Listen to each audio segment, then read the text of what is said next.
জামায়াত ইসলামীর ছাত্র সংগঠন ইসলামী ছাত্র শিবিরের বার্ষিক কাউন্সিল সদস্য সম্মেলন অনুষ্ঠিত হয়েছে আজকে শুক্রবার ২৬ ডিসেম্বর।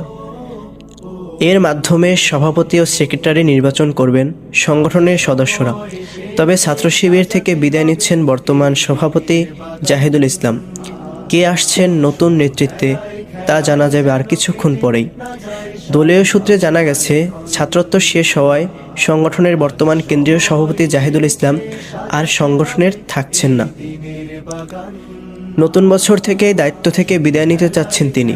গঠনতান্ত্রিক নিয়ম অনুযায়ী সারা দেশ থেকে আসা কয়েক হাজার সদস্যের সরাসরি গোপন ভোটের মাধ্যমে নতুন সভাপতি নির্বাচন করা হবে। নির্বাচিত সভাপতি একজনকে সেক্রেটারি মনোনীত করবেন। এবারের সম্মেলনে সভাপতি হওয়ার দৌড়ে বেশ কয়েকজন নেতার নাম জোরালোভাবে আলোচিত হচ্ছে।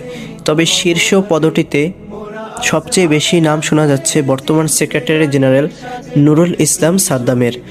আর সেক্রেটারি পদে আলোচনায় রয়েছেন বর্তমানে কেন্দ্রীয় দফতর সম্পাদক ও ডাবি শাখার সাবেক সভাপতি সিবগাতুল্লাহ। এছাড়াও কেন্দ্রীয় প্রচার সম্পাদক আজিজুর রহমান আজাদ এবং কেন্দ্রীয় প্রকাশনা সম্পাদক ও ডাকসুর ভিপি সাদিক কায়েমও রয়েছেন সম্ভাবনার কাতারে। যদিও ছাত্র শিবিরের ইতিহাস পর্যালোচনা করে দেখা গেছে, সংগঠনটিতে সেক্রেটারি সাধারণই কেন্দ্রীয় সভাপতি হয়ে থাকেন।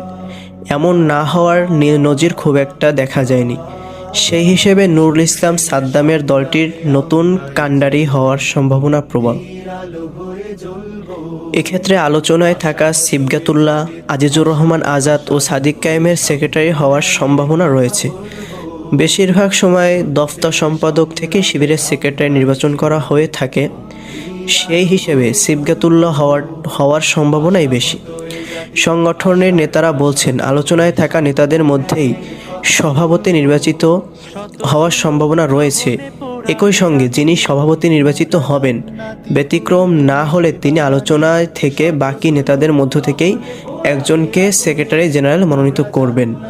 বাংলাদেশ ইসলামী ছাত্র শিবিরের নেতারা বলছেন, ২০২৫ সালের এই সম্মেলন ছাত্র শিবিরের জন্য একটি বড় চ্যালেঞ্জ।